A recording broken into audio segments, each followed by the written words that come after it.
Hello students, in today's lecture number 20 on moving charges and magnetism, we shall discuss a new concept, atom as a magnetic dipole, or we can say magnetic dipole moment of a revolving electron. किसी revolving electron का magnetic dipole moment निकालना है हमें। यहाँ पर हम कहेंगे कि एक एटम जो है मैग्नेटिक डाइपोल की तरह व्यवहार करता है।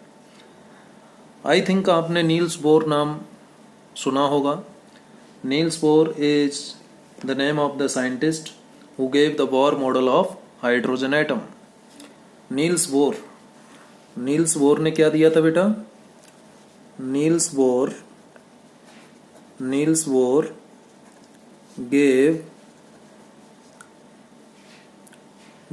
Gave model of an atom, ठीक है, जिसे हम क्या कहते हैं?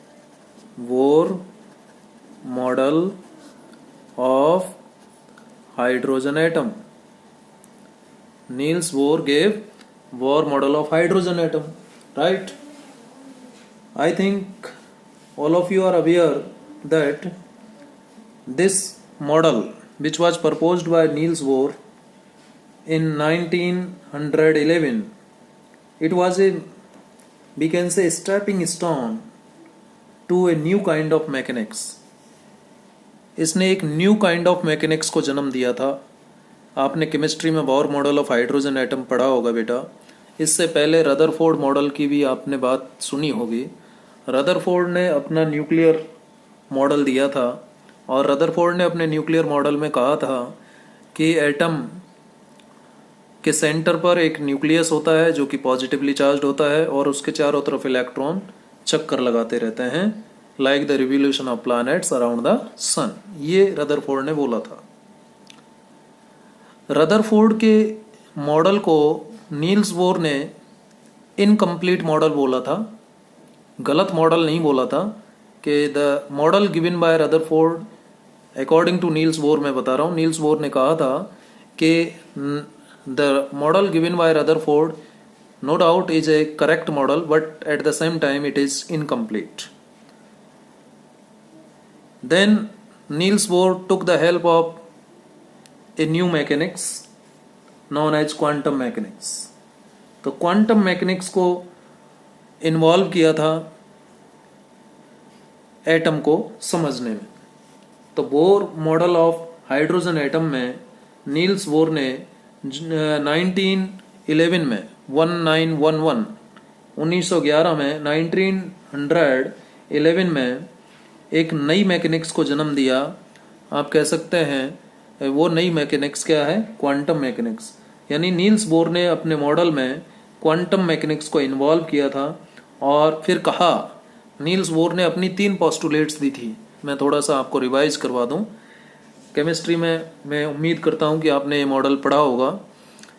Bohr model of hydrogen atom में नील्स बोर ने कहा कि जो न्यूक्लियस है, 3 पोस्टुलेट्स उन्होंने दी थी। पहली पोस्टुलेट नील्स बोर मॉडल की वही थी जो रदरफोर्ड ने अपने न्यूक्लियर मॉडल में बताया था।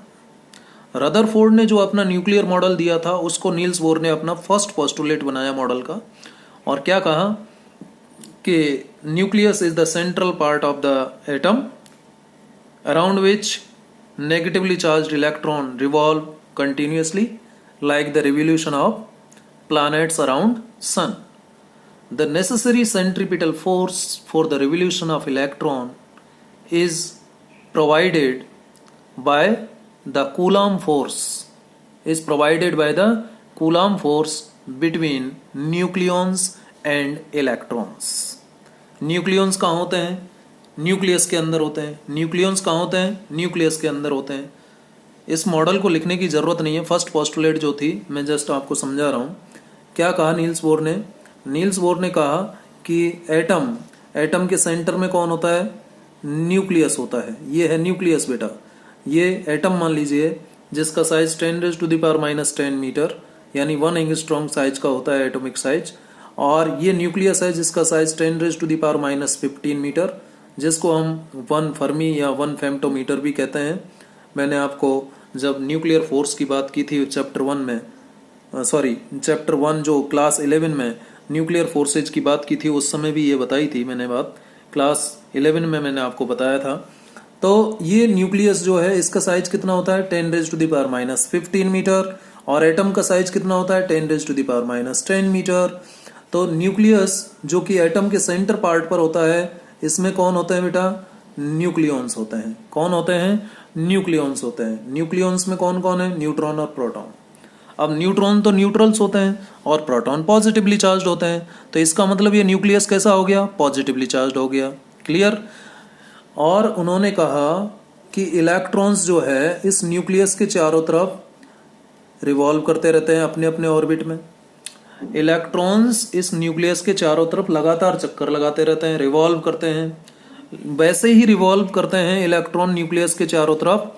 इलेक्ट्रॉन्स कैसे होते हैं जानते हैं आप, नेगेटिवली चार्ज होते हैं। इलेक्ट्रॉन्स वैसे ही रिवॉल्व करते हैं न्यूक्लियस के चारों तरफ जैसे कि सन के चारों तरफ उसके प्लैनेट्स चक्कर लगा रहे हैं, जैसे कि सन के चारों तरफ उसके प्लैनेट्स चक्कर लगा रहे हैं।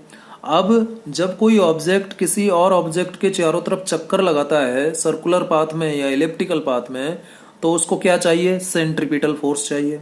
तो ये इलेक्ट्रॉन न्यूक्लियस के चारों तरफ चक्कर लगा रहा है, तो इलेक्ट्रॉन्स को न्यूक्लियस के चारों तरफ उसके अपने ऑर्बिट में चक्कर लगाने के लिए किसकी जरूरत है बेटा, सेंट्रीपिटल फोर्स की जरूरत है। और वो सेंट्रीपिटल फोर्स इस इलेक्ट्रॉन को कौन दे रहा है, Coulomb force between nucleus and electron. अब न्यूक्लियस में कौन है, प्रोटॉन है। न्यूक्लियस कैसा है बेटा, पॉजिटिवली चार्ज्ड है। इलेक्ट्रॉन्स कैसे हैं, नेगेटिवली चार्ज्ड हैं। ठीक है, तो इलेक्ट्रॉन्स नेगेटिवली चार्ज्ड और ये न्यूक्लियस पॉजिटिवली चार्ज्ड है। इस वजह से इलेक्ट्रॉन और न्यूक्लियस के बीच एक कूलॉम फोर्स लग रहा है, कूलॉम फोर्स। और वो कूलॉम फोर्स जो है इन इलेक्ट्रॉन्स को इस न्यूक्लियस के चारों तरफ घूमने के लिए रिक्वायर्ड सेंट्रीपिटल फोर्स प्रोवाइड कर रहा है। समझ में आ गई। तो और वो सेंट्रीपिटल फोर्स जो यहाँ इलेक्ट्रॉन्स को मिल रहा है, वो सेंट्रीपिटल फोर्स ये मैं समझाने के लिए आपको बता रहा हूं। सेंट्रीपिटल फोर्स किसके बराबर होगा, centripetal force would be equal to the Coulomb force. किसके बराबर होगा, कूलॉम फोर्स के बराबर होगा। तभी तो इलेक्ट्रॉन अपने ऑर्बिट में चक्कर लगा पाएगा, अदरवाइज तो फिर ये इलेक्ट्रॉन एक जगह अपने ऑर्बिट में चक्कर लगा ही नहीं सकता एक ऑर्बिट में। जैसे कि सन के चारों तरफ उसके प्लैनेट्स चक्कर लगा रहे हैं ना बेटा, भाई सन के चारों तरफ अब अर्थ अपने पाथ पर घूम रहा है।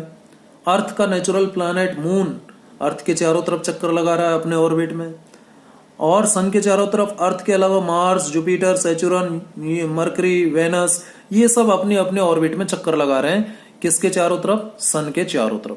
ये बात आपको पता है। जब सन के चारों तरफ उसके प्लैनेट अपने अपने ऑर्बिट में चक्कर लगा रहे हैं, इतने डिसिप्लिन तरीके से अपने अपने ऑर्बिट में ही घूम रहे हैं, अपने अपने रास्ते में ही घूम रहे हैं, तो ये ऐसा कौन सा फोर्स है जो उनको अपने रास्ते में ही घुमा रहा है। तो सन के केस में जब हम सन के चारों तरफ उसके प्लैनेट्स के रिवॉल्यूशन की बात करते हैं बेटा, तो उन प्लैनेट्स को जो रिवॉल्व करवा रहा है, जो रिवॉल्यूशन में हो रहा है प्लैनेट्स का, जैसे मैं यहाँ पर एक डायग्राम बनाऊं, जैसे ये सन है, ये सन है बेटा, और इस सन के चारों तरफ इसके प्लैनेट्स चक्कर लगा रहे हैं। जैसे मरकरी है, जैसे कि वेनस है, ठीक है, जैसे कि वेनस है, जैसे कि अर्थ है, ठीक है, अर्थ। वैसे ही जितने भी प्लैनेट्स हैं सन के, ठीक है, वो इसके चारों तरफ चक्कर लगा रहे हैं। मरकरी, वेनस, अर्थ, मार्स, जुपिटर, सैचुरन, यूरेनस, नेपच्यून, ये सब चक्कर लगा रहे हैं किसके चारों तरफ, सन के चारों तरफ। अब इन मरकरी, वेनस, अर्थ, ये जो प्लैनेट्स हैं सन के, इन प्लैनेट्स को क्या चाहिए, सेंट्रीपिटल फोर्स चाहिए। क्यों, क्योंकि इनको अपने ही ऑर्बिट में चक्कर लगाना है। देखिए ये जो मार्स है ये सन के चारों तरफ अपने ही ऑर्बिट में घूम रहा है, वेनस अपने ऑर्बिट में घूम रहा है या नहीं, और अर्थ अपने ऑर्बिट में घूम रहा है। ऐसा तो नहीं है कि अर्थ वेनस के रास्ते पे चला जाए और वेनस अर्थ के रास्ते पर आ जाए, ऐसा तो नहीं हो रहा है ना। इसका मतलब इनको कोई ना कोई फोर्स एक्सपीरियंस हो रहा है, और वो फोर्स जो है इन डिफरेंट प्लैनेट्स को सन के चारों तरफ उनके अपने अपने ऑर्बिट में चक्कर लगाने के लिए मजबूर कर रहा है। तो वो फोर्स कौन है, आप सब जानते हैं, ग्रेविटेशनल फोर्स है। कौन फोर्स है, ग्रेविटेशनल फोर्स। सन और मरकरी, या सन और वेनस, या सन और अर्थ, या मरकरी और वेनस, मरकरी और अर्थ, या वेनस और अर्थ, इन सभी के बीच में आपस में क्या लग रहा है, ग्रेविटेशनल फोर्स लग रहा है। यही ग्रेविटेशनल फोर्स तो इस पूरे यूनिवर्स को बांधे हुए है एक डिसिप्लिन में। ये पूरा यूनिवर्स जो है स्टेबलाइज है, यूनिवर्स इतना डिसिप्लिन्ड है कि सन के चारों तरफ उसके प्लैनेट अपने अपने ऑर्बिट में चक्कर लगा रहे हैं। सोचो कि एक वक्त के लिए यदि ये प्लैनेट अपने अपने ऑर्बिट में चक्कर ना लगाएं और घूमने के लिए स्वतंत्र हो जाएं तो क्या यूनिवर्स एग्जिस्ट कर पाएगा? नहीं कर पाएगा ना। तो इनको अपने अपने ऑर्बिट पर अपने अपने रास्ते पर चक्कर लगाने के लिए कौन मजबूर कर रहा है? Gravitational force.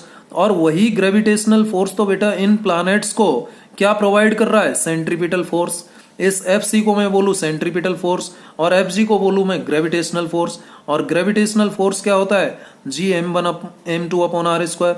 और सेंट्रीपिटल फोर्स क्या होता है? mv² upon are. जब तक ये कंडीशन एस्टेब्लिश है ना बेटा, तब तक ये प्लैनेट्स जो है सन के चारों तरफ अपने अपने ऑर्बिट में चक्कर लगाते रहेंगे। जैसे ही ये कंडीशन डिस्टर्ब हुआ, ये प्लैनेट्स अपने रास्ते से भटक जाएंगे और ये यूनिवर्स का एग्जिस्टेंस खत्म हो जाएगा। समझ में आ गई बात? ठीक है। अब प्रश्न आता है कि जी ये सेंट्रीपिटल फोर्स क्या है सर? आपने इतनी कहानी बता दी, तो ग्रेविटेशनल फोर्स तो चलो हमने पढ़ लिया था कि ग्रेविटेशनल फोर्स तो दो मैसिव ऑब्जेक्ट के बीच लगता है, लेकिन ये सेंट्रीपिटल फोर्स एफसी क्या होता है? सेंट्रीपिटल फोर्स जो एफसी है, ये इसका नाम क्या है? Centripetal force. नाम क्या है बेटा इसका? Centripetal force. अब ये सेंट्रीपिटल फोर्स कैसा फोर्स है? जिसका डायरेक्शन सेंटर की तरफ हो। यानी एक ऐसा फोर्स जो कि मान लीजिए ये कोई ऑर्बिट है, ये कोई ऑर्बिट मैंने बनाया, इस ऑर्बिट में मान लीजिए यहाँ पर कोई ये ऑब्जेक्ट है, प्लैनेट है, जो कि इस ऑर्बिट में अपने ऑर्बिट में घूम रहा है। मान लीजिए मरकरी है, ठीक है। चलो अर्थ से ज्यादा प्यार है क्योंकि अर्थ पर हम रहते हैं, तो अर्थ को ले लो। चलो ये अर्थ है, ठीक है। अर्थ भाई, अर्थ पर हम रहते हैं तो अर्थ की बात करेंगे हम बार बार, ठीक है। अब वैसे तो मार पर भी जा रहे हैं हम, मून पर भी जा रहे हैं, अलग अलग जगह पर जाने की सोच रहे हैं सैटेलाइट से। तो अर्थ चक्कर लगा रहा है किसके चारों तरफ बेटा? सन के चारों तरफ। अब इस यहाँ पर अर्थ को क्या एक्सपीरियंस हो रहा है? सन और अर्थ के बीच क्या लग रहा है? Gravitational force. वो ग्रेविटेशनल फोर्स इस अर्थ को क्या प्रोवाइड कर रहा है? Centripetal force. और वो सेंट्रीपिटल फोर्स किस तरफ डायरेक्टेड होगा? सेंटर ऑफ पाथ की तरफ डायरेक्टेड होगा। तो ये जो सेंटर ऑफ पाथ है, ये जो पाथ है बेटा, ये जो पाथ है इसके सेंटर की तरफ डायरेक्टेड होता है एफ सी। कौन डायरेक्टेड होता है? F C. और इस एफ सी को कहते हैं सेंट्रीपिटल फोर्स। तो आपको समझ में आना चाहिए सेंट्रीपिटल फोर्स का मतलब क्या है बेटा? जो सेंटर की तरफ लगे। एक होता है सेंट्रीफ्यूगल फोर्स, एक क्या होता है? सेंट्रीफ्यूगल फोर्स, जो कि सेंटर से दूर लगता है, अवे फ्रॉम द सेंटर लगता है, ठीक है। सेंट्रीपिटल फोर्स कहाँ लगता है? It acts toward centre. Acts, मैं यहां लिख देता हूं, सेंट्रीपिटल फोर्स एक्ट्स टूवर्ड्स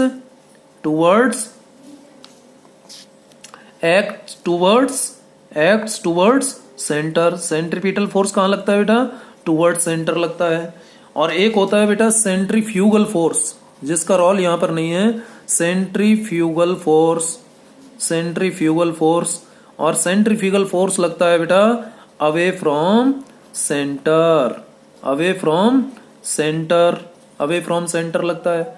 तो ये कहानी मैंने आपको बताई कि कैसे यूनिवर्स में सन के चारों तरफ उसके प्लैनेट अपने अपने ऑर्बिट में ही चक्कर लगा रहे हैं। तो आपको आई थिंक ये कहानी समझ में आई होगी, ठीक है। चलिए, तो ये मैंने आपको समझाने के लिए बताया। अब इसी से हम कंपैरिजन करते हैं इसका कि ये है जी एटम। कौन है? एटम।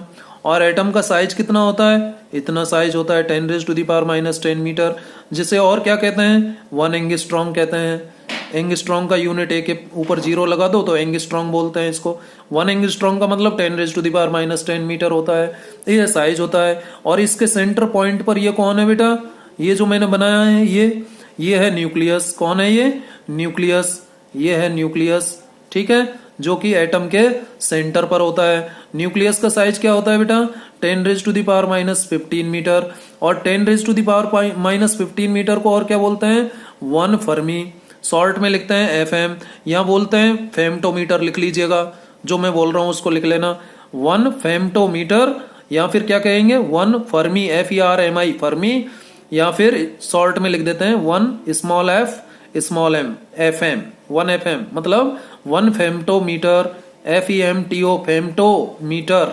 1 फेम्टोमीटर का मतलब 10⁻⁻15 मीटर होता है। ये साइज होता है न्यूक्लियस का। न्यूक्लियस के चारों तरफ कौन चक्कर लगा रहा है? इलेक्ट्रॉन चक्कर लगा रहा है। अब इन इलेक्ट्रॉन्स को न्यूक्लियस के चारों तरफ अपने ऑर्बिट में घूमना है, तो उसके लिए क्या जरूरत पड़ेगा? Centripetal force. और वो सेंट्रीपिटल फोर्स किसके बराबर होगा? इलेक्ट्रॉन जो कि नेगेटिवली चार्ज्ड है और न्यूक्लियस जो कि पॉजिटिवली चार्ज्ड है, इन दोनों के बीच लगने वाला कूलॉम फोर्स। ठीक है, तो सेंट्रीपिटल फोर्स कितना हो जाएगा? mv²/r हो जाएगा। कितना हो जाएगा? mv²/r। और कूलॉम फोर्स कितना होगा? k। न्यूक्लियस का चार्ज मान लेता हूं Ze। न्यूक्लियस का चार्ज क्या मान लेता हूं? Ze। हाइड्रोजन एटम के लिए Z क्या हो जाएगा? 1 हो जाएगा। क्लियर है ना बेटा? ये Ze किसका चार्ज है बेटा? न्यूक्लियस का चार्ज है। जहां पर Z क्या है? हाइड्रोजन एटम के लिए Z क्या होगा? 1 होगा। हम Bohr model of hydrogen atom की तो बात कर रहे हैं। ठीक है, तो हाइड्रोजन एटम के लिए Z का वैल्यू क्या होता है बेटा? यहां लिख देता हूं मैं, हाइड्रोजन एटम के लिए Z का वैल्यू 1 होता है।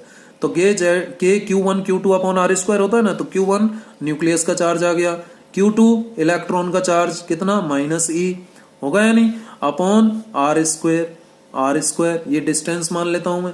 ठीक है, किसके बीच? इलेक्ट्रॉन और न्यूक्लियस के बीच। तो ये कंडीशन जब तक एस्टेब्लिश रहेगी तब तक इलेक्ट्रॉन जो है न्यूक्लियस के चारों तरफ अपने अपने ऑर्बिट में चक्कर लगाते रहेंगे। ये बात कह दी थी किसने? रदरफोर्ड ने बोल दी थी ये बात। लेकिन रदरफोर्ड से बाद में क्वेश्चन हुआ जी, जब कोई पार्टिकल किसी ऑर्बिट में चक्कर लगाता है तो वो क्या करता है? एनर्जी रेडिएट करता है। क्या रेडिएट करता है? एनर्जी रेडिएट करता है। यानी ये इलेक्ट्रॉन जो है फोटोन की रूप में एनर्जी का क्या करेगा? रेडिएट करेगा। जब एनर्जी रेडिएट होगी तो इसकी एनर्जी में कमी आएगी, और जब एनर्जी कम होती है तो साइक्लोट्रॉन में हमने देखा था, जब एनर्जी कम होगी तो जो सर्कुलर पाथ का रेडियस है वो कम होता चला जाना चाहिए। तो बाद में बोला गया कि जो ये इलेक्ट्रॉन न्यूक्लियस, ये मान लीजिए दोबारा बना रहा हूं मैं, ये एटम है और ये न्यूक्लियस है, ये इलेक्ट्रॉन है बेटा। जैसे जैसे ये सर्कुलर पाथ में घूमेगा वैसे वैसे ये एनर्जी रेडिएट करेगा और इसकी जो रेडियस है सर्कुलर पाथ की वो कम होती चले जाएगी, और स्पाइरल पाथ फॉलो करते हुए ये इलेक्ट्रॉन कहाँ गिर जाना चाहिए? न्यूक्लियस में गिर जाना चाहिए। लेकिन ऐसा तो होता नहीं है। यदि ये न्यूक्लियस में गिर जाएगा इलेक्ट्रॉन तो एटम तो स्टेबल होगा ही नहीं, लेकिन एटम तो स्टेबल है। इसका जवाब रदरफोर्ड नहीं दे पाए थे। तो बाद में नील्स बोर नाम के वैज्ञानिक ने 1911 में अपना मॉडल पेश किया, जिसका नाम क्या था? Bohr model of hydrogen atom. तो ये पूरी कहानी बेटा मैंने आपको समझाने के लिए लिखी है।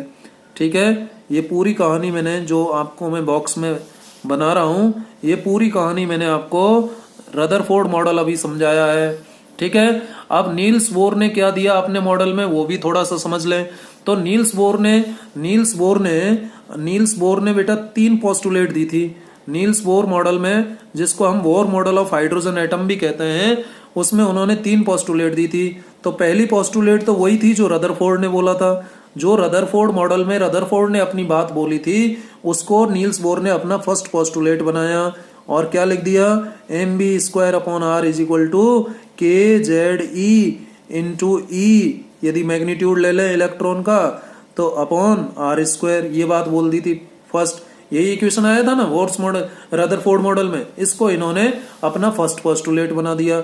दूसरे पोस्टुलेट में क्या कहा नील्स बोर ने कहा दूसरे पोस्टुलेट में कि जो इलेक्ट्रॉन ऑर्बिट में चक्कर लगा रहे हैं ना बेटा, ये जो इलेक्ट्रॉन, अब ऐसा तो है नहीं कि न्यूक्लियस के चारों तरफ केवल एक इलेक्ट्रॉन घूम रहा है, बहुत सारे इलेक्ट्रॉन होंगे ना बेटा।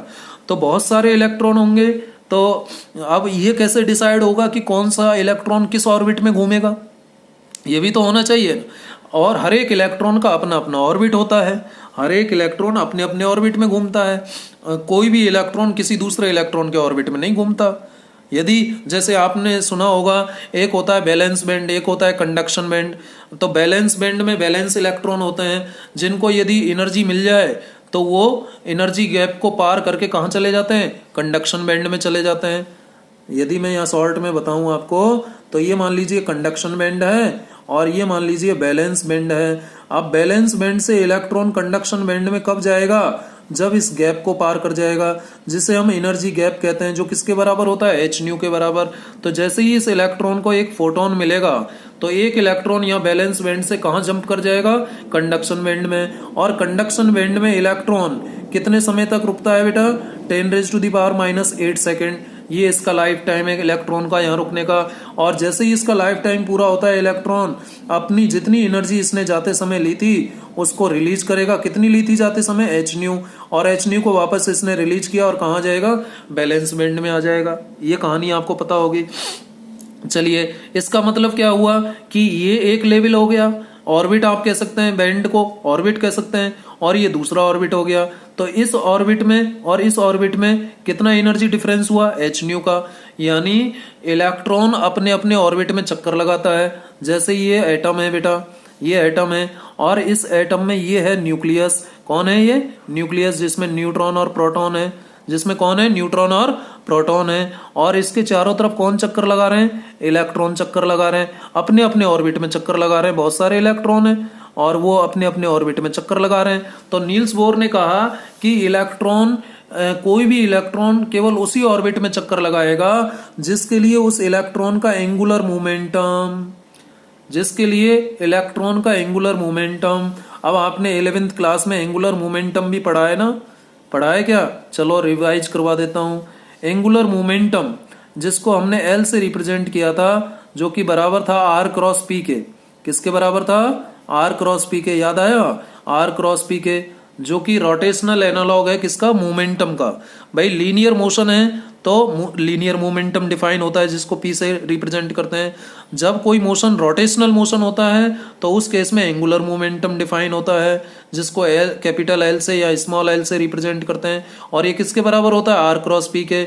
यदि इसको हम वेक्टर फॉर्म में ना लिख करके मैग्नीट्यूड में लिखें तो आर इंटू पी लिख सकते हैं। और पी का मतलब क्या होता है बेटा?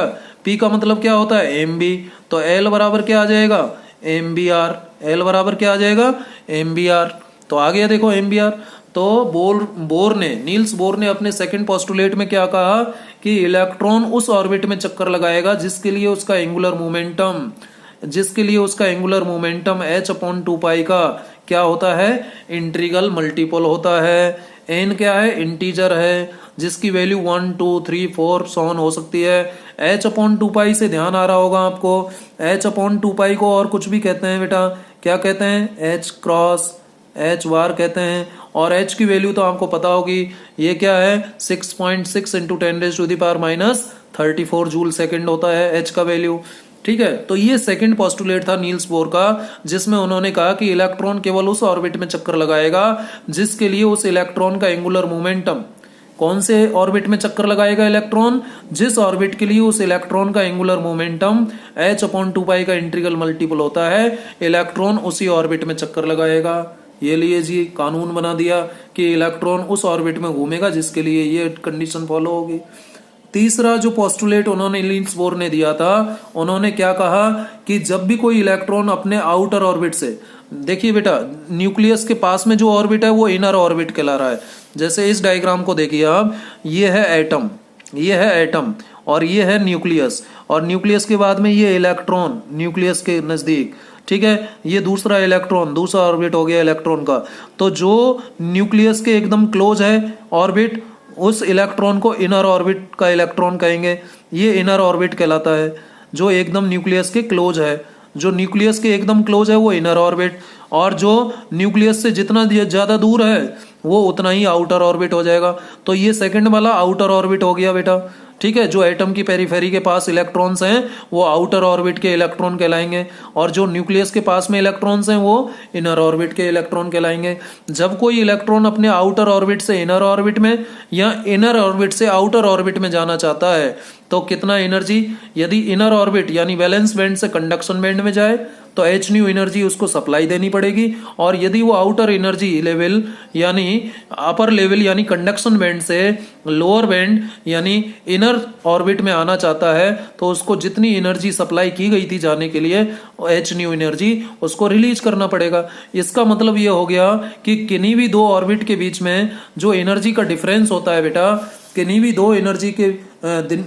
दो ऑर्बिट के बीच में जो एनर्जी का डिफरेंस होता है वो एच न्यू के बराबर होता है। किसके बराबर होता है? एच न्यू के बराबर होता है। अब जो ये न्यूक्लियस के एकदम नजदीक ऑर्बिट है ये तो कहलाता है इनर ऑर्बिट, इसकी एनर्जी हम E1 मान लेते हैं। अंदर जो ऑर्बिट है इसकी एनर्जी E1 मान लेते हैं और बाहर जो ऑर्बिट है इसकी एनर्जी E2 मान लेते हैं। तो E2 माइनस E1 बेटा ये किसके बराबर आता है, h न्यू। यानी किन्हीं भी दो एनर्जी लेवल ऑर्बिट के बीच में जो एनर्जी का डिफरेंस होता है, किन्हीं भी दो ऑर्बिट के बीच में एनर्जी का जो डिफरेंस होता है वो किसके बराबर होता है, h न्यू के बराबर। ये तीसरा पोस्टुलेट था नील्स बोर का।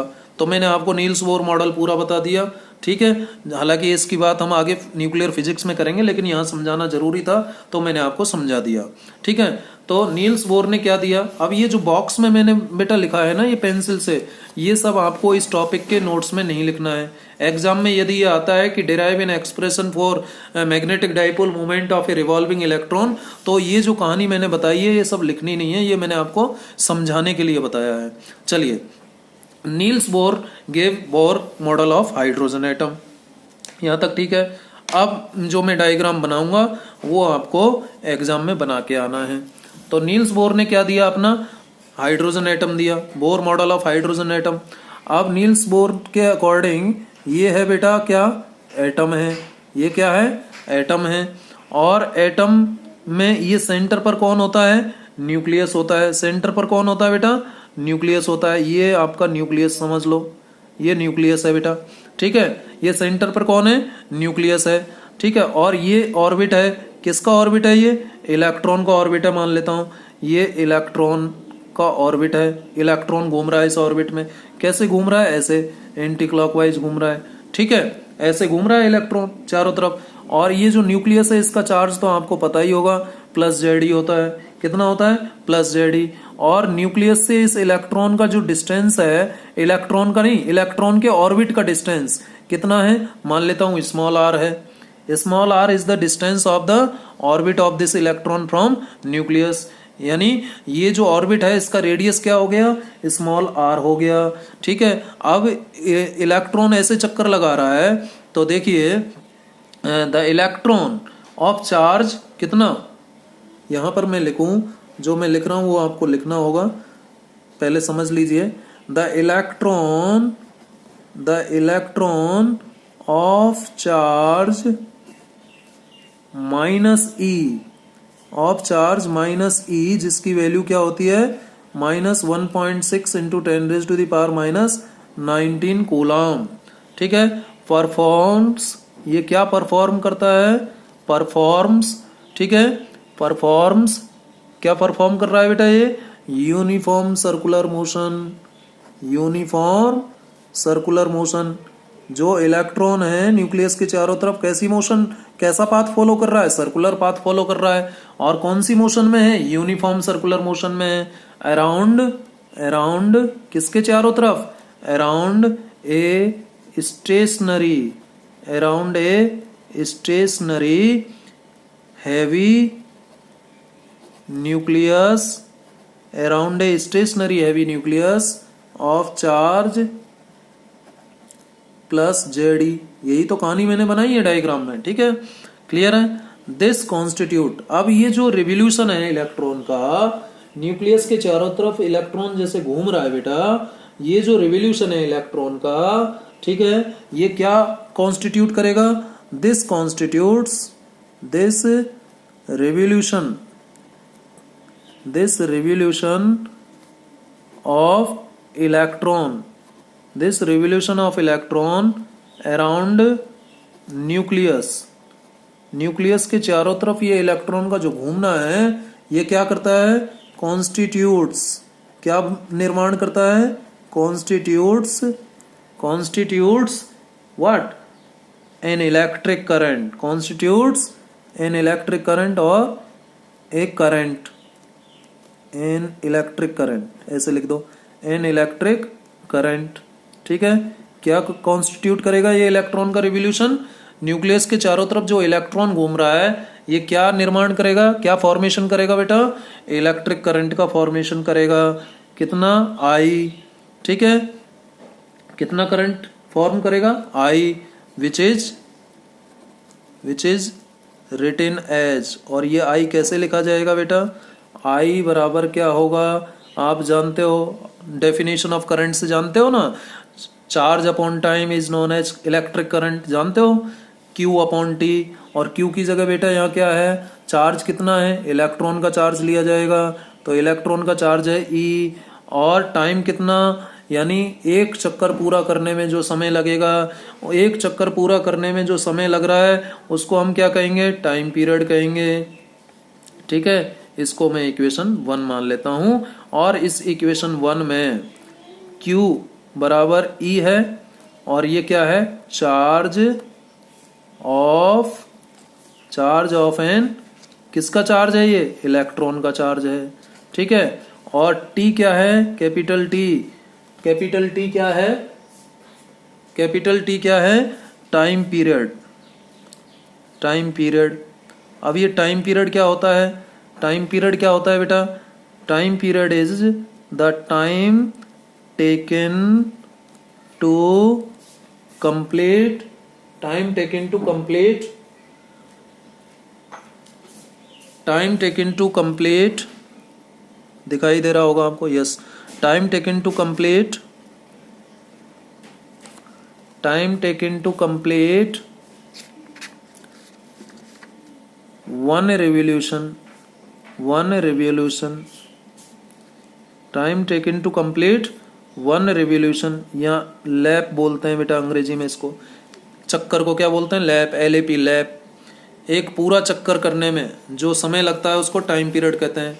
कौन सा पूरा चक्कर करने में, ये इलेक्ट्रॉन है, यहाँ से यूँ गया और यहाँ तक आ गया, तो एक चक्कर पूरा करने में न्यूक्लियस के चारों तरफ इलेक्ट्रॉन को एक पूरा चक्कर अपने ऑर्बिट में लगाने में जो समय लगता है बेटा, उसे टाइम पीरियड कैपिटल T कहते हैं। समझ में आई बात, चलो ठीक है। अब मैंने अभी कहा कि जो ये इलेक्ट्रॉन है, ये इलेक्ट्रॉन क्या कर रहा है बेटा, चक्कर लगा रहा है, किसके चारों तरफ, इलेक्ट्रॉन के चारों तरफ। अब ये इलेक्ट्रॉन के इलेक्ट्रॉन के चारों तरफ नहीं, इलेक्ट्रॉन चक्कर लगा रहा है किसके चारों तरफ, न्यूक्लियस के चारों तरफ। ठीक है, इस तरीके से तो इसमें करंट डेवलप हो जाएगा। करंट का डायरेक्शन क्या होगा, ये होगा ना बेटा, करंट का डायरेक्शन ये होगा I। भाई इलेक्ट्रॉन जिस तरफ घूमता है उसके अपोजिट डायरेक्शन में हम करंट मानते हैं। कन्वेंशनल करंट का डायरेक्शन क्या लेते हैं, जिस डायरेक्शन में इलेक्ट्रॉन चक्कर लगाता है, इलेक्ट्रॉन आपका चक्कर लगा रहा है ऐसे, ये इलेक्ट्रॉन का और चक्कर लगाने का तरीका है एंटी क्लॉकवाइज, तो करंट किस डायरेक्शन में डेवलप होगा, क्लॉकवाइज डायरेक्शन में। करंट किस डायरेक्शन में डेवलप हो जाएगा, क्लॉकवाइज डायरेक्शन में। समझ में आ गई बात, चलिए। और कितना करंट डेवलप होगा मैथमेटिकली वो भी हमने लिख लिया, I is equal to E upon T. और यहाँ पर T का वैल्यू क्या होगा फिर, आप देखिए जब ये इलेक्ट्रॉन घूम रहा है, ये इलेक्ट्रॉन घूम रहा है, तो ये इलेक्ट्रॉन की कुछ लीनियर वेलोसिटी भी होगी ना बेटा, लीनियर वेलोसिटी, v वेलोसिटी से घूम रहा है। किस वेलोसिटी से घूम रहा है ये, v वेलोसिटी से घूम रहा है। इसकी अपनी एंगुलर वेलोसिटी भी होगी, लेकिन अभी हमें यहाँ पर एंगुलर वेलोसिटी से कोई मतलब नहीं है। ठीक है, हम यहाँ पर लीनियर वेलोसिटी की डायरेक्शन, कहीं भी इलेक्ट्रॉन की लीनियर वेलोसिटी आपको निकालनी है, यहाँ पर ये हो जाएगी, टेंजेंट ड्रॉ कर दो आप, तो इलेक्ट्रॉन की लीनियर वेलोसिटी उस जगह पता लग जाएगी, डायरेक्शन पता लग जाएगा लीनियर वेलोसिटी का। तो ये लीनियर वेलोसिटी v के साथ घूम रहा है कौन, इलेक्ट्रॉन। ठीक है, तो जब लीनियर वेलोसिटी v के साथ इलेक्ट्रॉन न्यूक्लियस के चारों तरफ r रेडियस के ऑर्बिट में घूम रहा है, तो time taken to complete one cycle कितना होगा, कैपिटल T का वैल्यू क्या होगा, लिखते हैं जरा। टाइम टेकन एज, यहां लिख लेते हैं, as the electron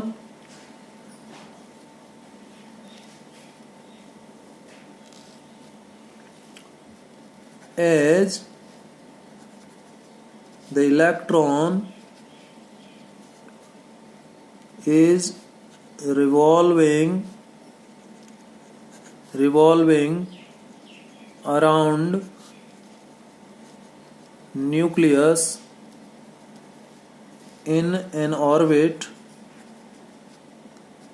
in an orbit of radius small r. Therefore यहाँ पर आप ऐसे भी लिख सकते थे, ये therefore बाद में लिखना। As the electron is revolving around nucleus in an orbit of radius r with velocity, किस velocity के साथ घूम रहा है electron, with velocity v, therefore, अब therefore लिखिए, therefore therefore time taken to complete one revolution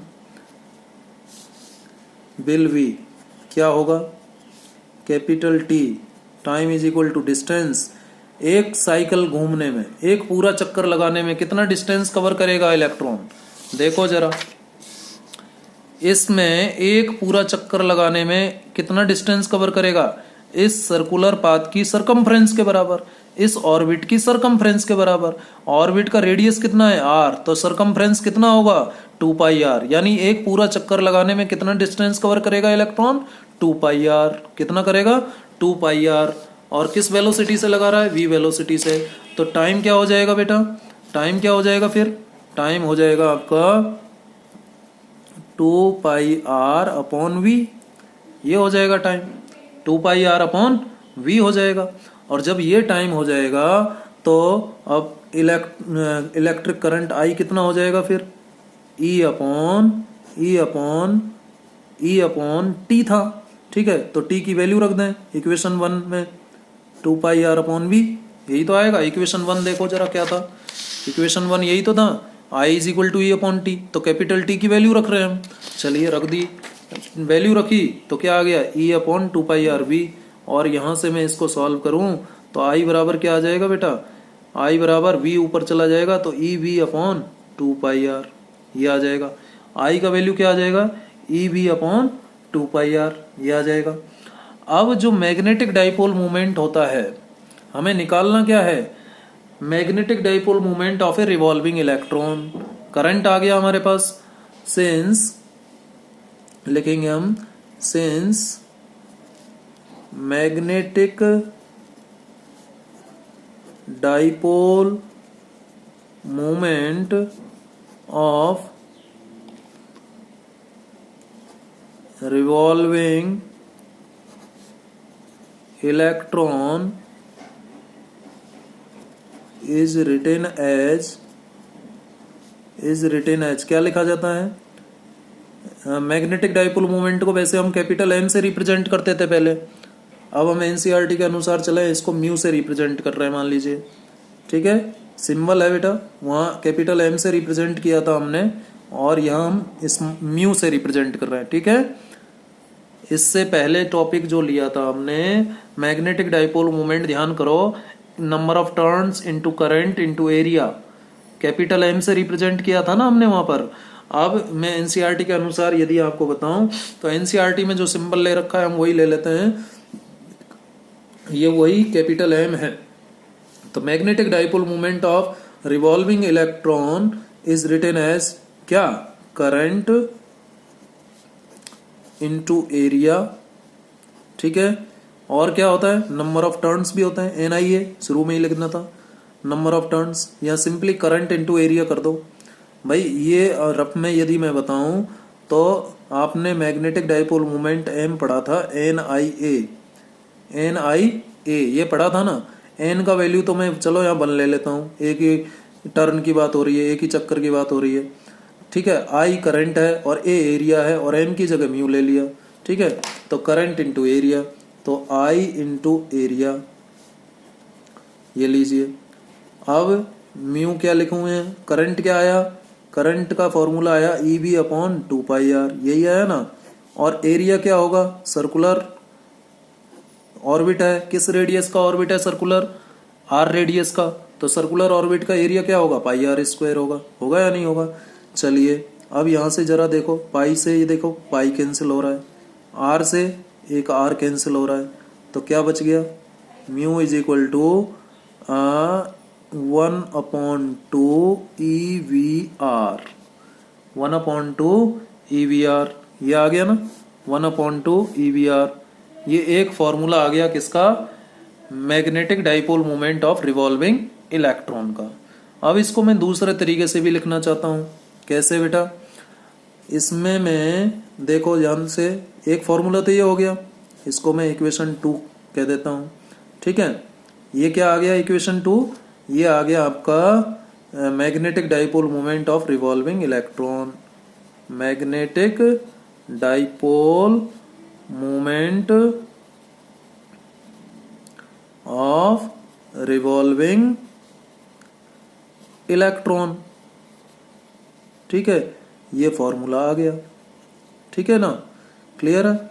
अब इसी को दूसरे रूप में भी लिखा जा सकता है। कैसे? म्यू इज इक्वल टू, क्या करता हूं, एम से नीचे मल्टीप्लाई कर देता हूं मास ऑफ इलेक्ट्रॉन से, और मास ऑफ इलेक्ट्रॉन से ऊपर कर देता हूं मल्टीप्लाई। तो ऐसे लिखा जा सकता है ना। ठीक है, और रीअरेंज करो इसको। ई को मैं यहां ले आता हूं, ई इस ई को यहां ले आया, ई अपॉन 2m, और इधर बचा एम बी आर। अब क्यों रीअरेंज किया है आपको समझ में आ गया होगा। अब ये क्या है, ई अपॉन 2m, और ये क्या है बेटा, एम बी आर। अभी थोड़ी देर पहले मैंने आपको कहानी सुनाई थी, M B R, M B R, हाँ जी बिल्कुल, L is equal to R cross P बताया था ना। और यदि स्केलर फॉर्म में लिखें तो आर पी, और पी की जगह एम बी, तो एम बी आर किसके बराबर आ रहा है, एल के बराबर आ रहा है। ठीक है, कैपिटल एल लिखो या स्मॉल एल। तो ये एंगुलर मोमेंटम हो गया या नहीं, ये क्या हो गया, एंगुलर मोमेंटम। आपने यहाँ स्मॉल एल लिखा है तो स्मॉल एल से ही रिप्रेजेंट कर दो यहाँ से, ये कोई जरूरी नहीं है कैपिटल एल से ही करें, स्मॉल एल से रिप्रेजेंट कर दिया। ये क्या है बेटा, एंगुलर मोमेंटम। क्या है ये, एंगुलर मोमेंटम। ठीक है, इसको इस तरीके से लिख दिया, एक रिलेशन ये आ गया, where M is mass of an electron. M क्या है, इलेक्ट्रॉन का मास है। एल क्या है, what is L, angular momentum. Angular momentum, angular momentum क्या होता है, रोटेशनल एनालॉग, 11th क्लास में पढ़ाया था मैंने आपको, of momentum. Rotational analog of momentum को हम एंगुलर मोमेंटम कहते हैं। यानी जब सिंपल लीनियर मोशन होता है तो लीनियर मोमेंटम डिफाइन करते हैं, लेकिन जब रिवोल्यूशन होता है, रोटेशन होता है किसी एक्सिस के रेस्पेक्ट में, तो यहाँ इलेक्ट्रॉन का रोटेशन ही तो हो रहा है बेटा। कौन सी एक्सिस के रेस्पेक्ट में, इस एक्सिस के रेस्पेक्ट में हो रहा है। ये एक्सिस हो गई, ये जो डॉटेड लाइन में बना रहा हूं ये एक्सिस हो गई। ठीक है, ये एक्सिस हो गई, इसके रेस्पेक्ट में ये ऐसे घूम रहा है, तो ये रोटेशनल मोशन हम एक तरह से कह सकते हैं। तो ये एंगुलर मोमेंटम लिखा जाएगा यहाँ पर। ठीक है, क्लियर है। और यहाँ से इस फॉर्मूले को और दूसरे तरीके से, ये 3 है इक्वेशन नंबर 3, इसको और दूसरे तरीके से लिखा जा सकता है। क्या लिख सकते हैं इसको, यदि मैं वेक्टर फॉर्म में लिखूं, यहाँ वेक्टर लगाऊं, तो E अपॉन 2m, यहाँ भी वेक्टर आ जाएगा क्योंकि angular momentum is a vector quantity. या फिर मैं म्यू अपॉन एल लिखूं, ठीक है, म्यू अपॉन एल, तो ये किसके बराबर आ जाएगा, E upon 2m, E upon 2m। अब ये म्यू अपॉन एल जो है ना बेटा, mu upon L, it is an important ratio. ठीक है, mu upon L is an important ratio. This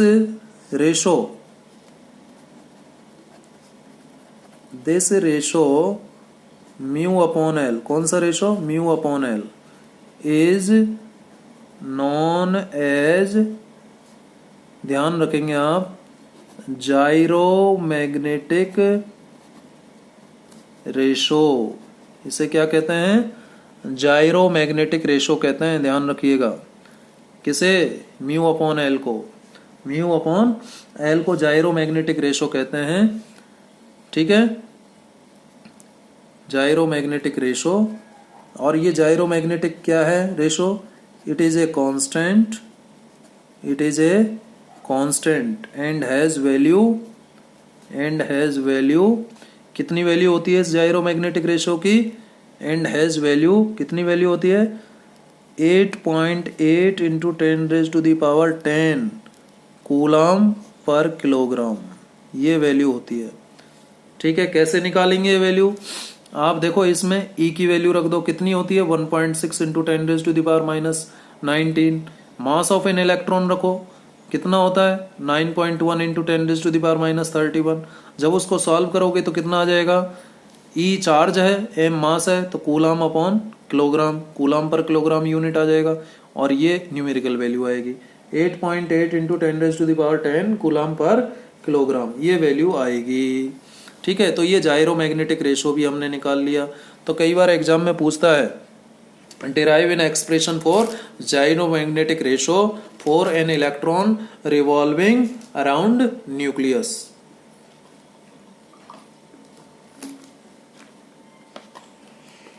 इस जायरोमैग्नेटिक रेशो के बाद हमें थोड़ी सी और कैलकुलेशन इसमें करनी है और हमें डिफाइन करना है क्या, हमें डिफाइन करना है bore magneton, Niels Bohr magneton.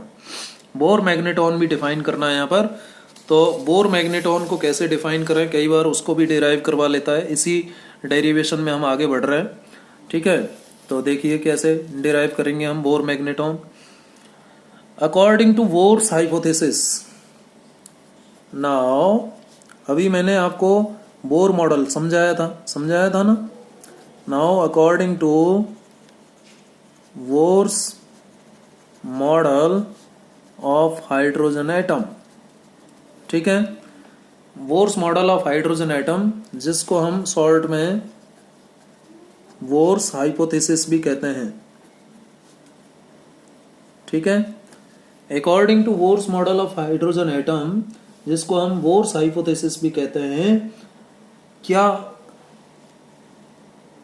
लिख सकते हैं हम, एंगुलर मोमेंटम, क्या बताया था उन्होंने, angular momentum is equal to integral multiple of h upon 2 बताया था ना।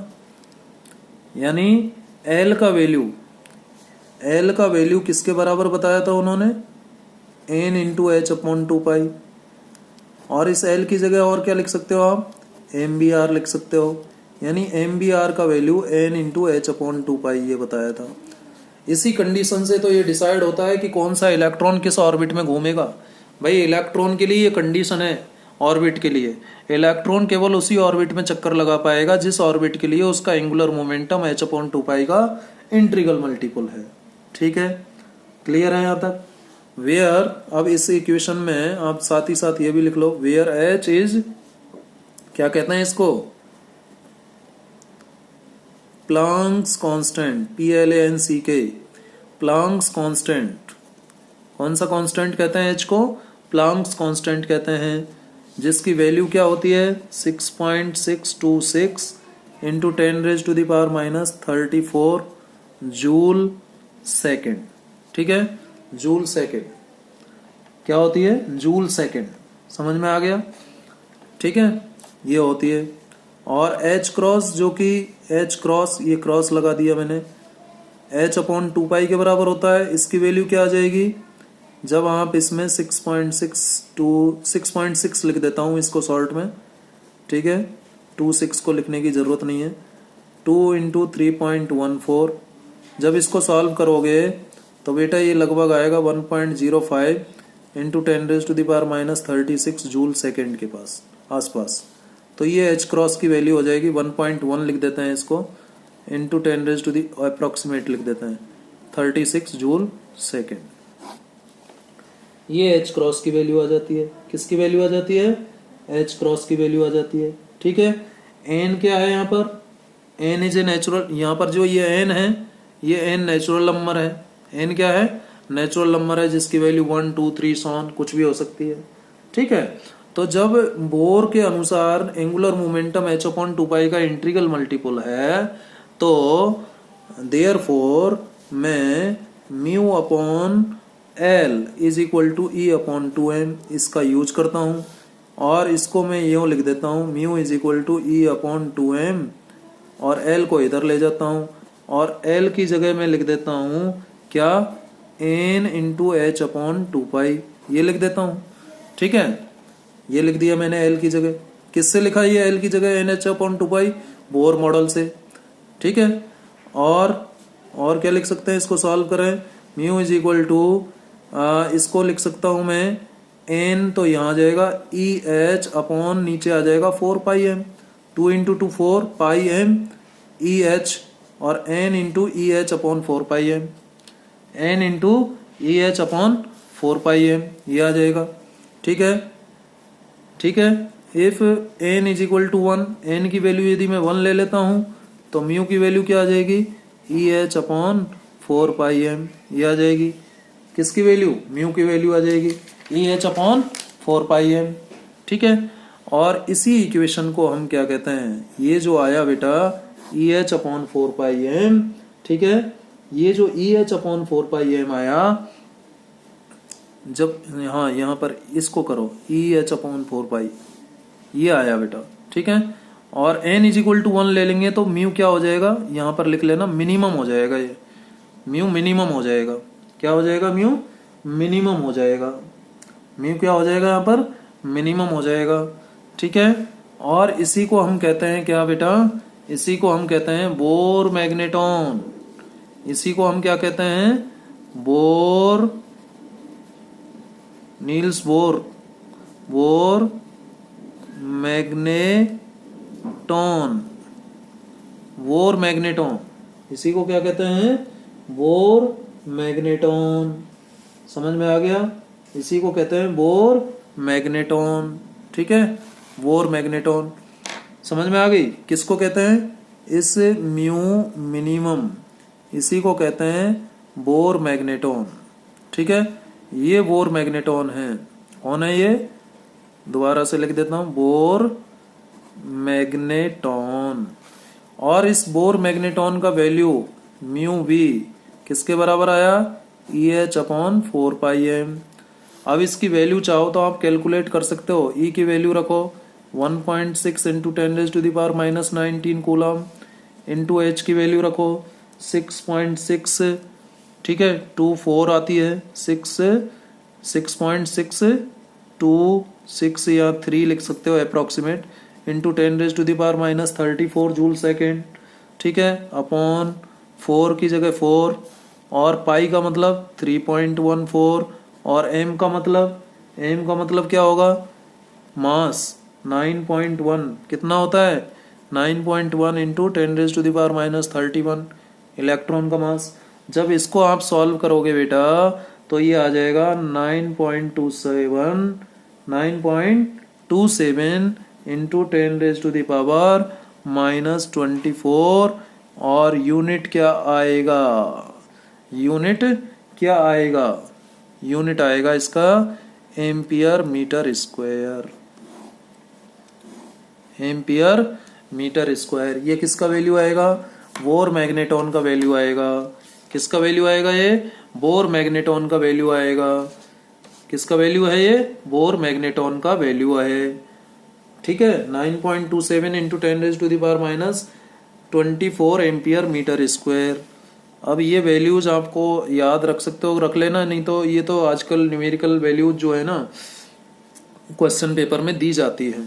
ठीक है, लेकिन थोड़ा सा आइडिया तो जरूर होना चाहिए। ठीक है, तो इस तरीके से आज हमने इस लेक्चर में क्या बात की, magnetic dipole movement of a revolving electron.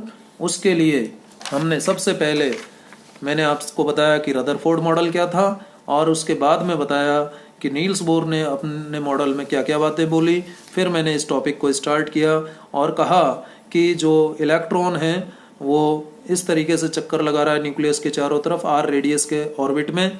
तो इलेक्ट्रॉन जिस डायरेक्शन में चक्कर लगा रहा है उसके अपोजिट डायरेक्शन में करंट डेवलप होगा, और करंट की वैल्यू हमने डिटरमाइन की, टाइम पीरियड की वैल्यू निकाली, और यहाँ से हमने निकाल लिया किसका, magnetic dipole movement of revolving electron current into area से, और ये आ गया EVR/2, जिसको दूसरे तरीके से इस तरीके से भी लिखा जा सकता है, जहाँ L क्या है, L है एंगुलर मोमेंटम। L क्या है, एंगुलर मोमेंटम।